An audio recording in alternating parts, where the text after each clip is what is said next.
اور ہم پھر کہتے ہیں کہ اللہ سے ڈرتے رہو، بے شک اللہ تمہارے سب اعمال سے خبردار ہے۔ اور ان لوگوں جیسے نہ ہو جانا جنہوں نے اللہ کو بھلا دیا تو اللہ نے انہیں ایسا کر دیا کہ وہ خود اپنے آپ کو بھول گئے۔ یہی لوگ ہیں نافرمان۔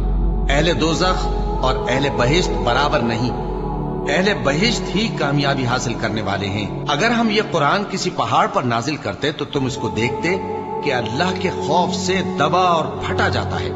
اور یہ مثالیں ہم لوگوں کے لیے بیان کرتے ہیں تاکہ وہ غور کریں۔ وہی اللہ ہے جس کے سوا کوئی معبود نہیں، پوشیدہ اور ظاہر کا جاننے والا، وہ بڑا مہربان ہے، نہایت رحم والا ہے۔ وہی اللہ ہے جس کے سوا کوئی عبادت کے لائق نہیں، بادشاہ حقیقی، ہر عیب سے پاک، سلامتی دینے والا، امن دینے والا، نگہبان، غالب، زبردست، بڑائی والا۔